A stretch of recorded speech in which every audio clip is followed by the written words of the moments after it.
Hello guys, welcome back to my channel. So yung topic natin ngayon is factoring general trinomials where A is equal to 1. So pag sinabi natin A is equal to 1, yung tinutukoy na A dyan is yung number na katabi ng x squared. So 1 lang siya. So pag 1 siya, wala kang makikitang number dito. Okay? So hindi na siya sinusulat pag 1. Now, pag mag-factor tayo ng general trinomials where A is equal to 1, yung gagawin lang natin, hahanapin lang natin yung factors ng constant. Okay? Itong mga number. Kung saan yung sum niya is equal sa number sa middle term. Okay?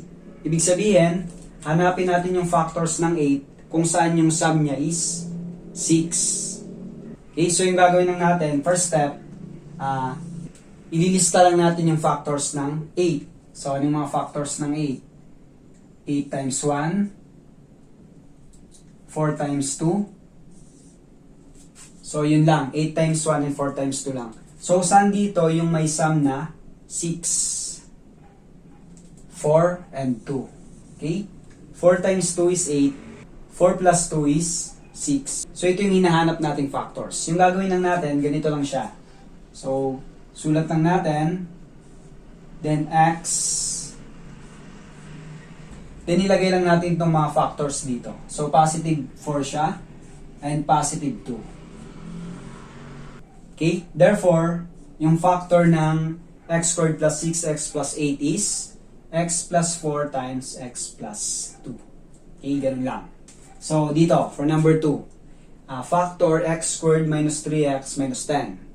Again, hanapin lang natin yung factors ng negative 10 kung saan yung sum niya is negative 3. Okay? So, first step, sulat muna natin yung mga factors ng negative 10. So, ano yung mga yun?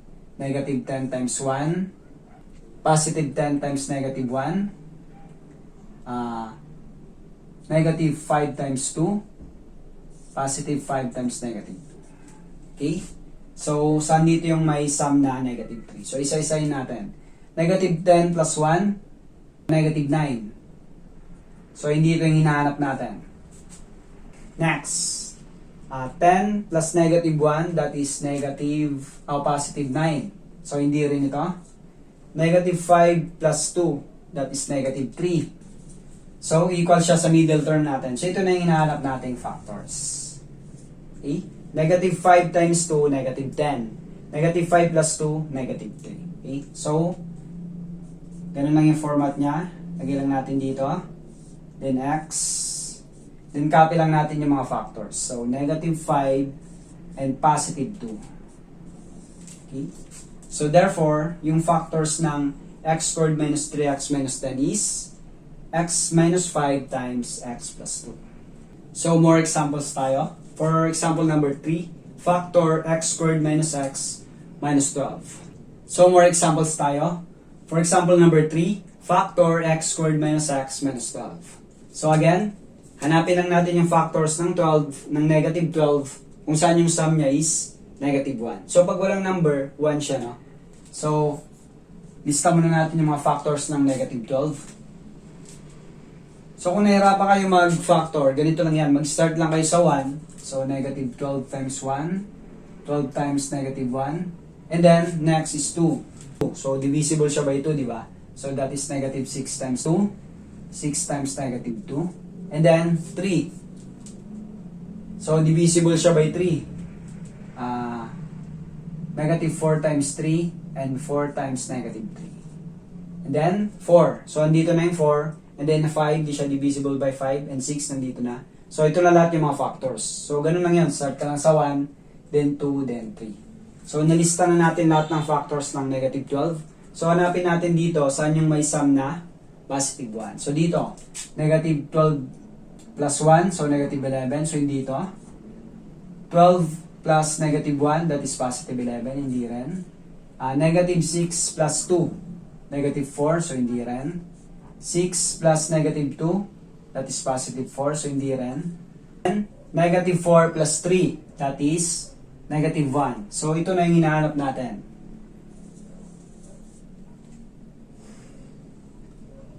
Negative 4 times 3, negative 12. Negative 4 plus 3, negative 1. So, sulat lang natin dito. negative 4, positive 3. Okay? So therefore, yung factors ng x squared minus x minus 12 is x minus 4 and x plus 3. Okay? And last example natin. Factor x squared plus 3x minus 18. So again, hanapin natin yung factors ng negative 18 kung saan yung sum niya is positive 3. So ilista lang natin yung mga factors. Yan yung tinuro kanina. Start ka lang sa 1. Negative 18 times 1. Positive 18 times negative 1. Then 2. Divisible siya by 2. Negative 9 times 2. 9 times negative 2. Then 3. Divisible siya by 3. Negative 6 times 3. 6 times negative 3. And then 4. Hindi siya divisible by 4. 5, 6. So, dito na yung 6. So, yun lang. So, ito na yung mga factors niya. So, saan dyan yung may sum na positive 3? So, ito.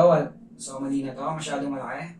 Negative 9 plus 2. Negative 7. So, hindi rin. 9 minus 2. Positive 7. So, hindi rin. Negative 6 plus 3. Negative 3. Ito. 6 minus 3. That is positive 3. Okay. So, ito yung hinahanap natin. So, 6 times negative 3. Negative 18. 6 plus negative 3. Positive 3. So, lagay lang natin dito. X positive 6 and x negative 3. Okay? Therefore, yung factors ng x squared plus 3x minus 18 is x plus 6 and x minus 3. Please comment below kung nakatulong yung video ito. Thank you for watching and don't forget to like this.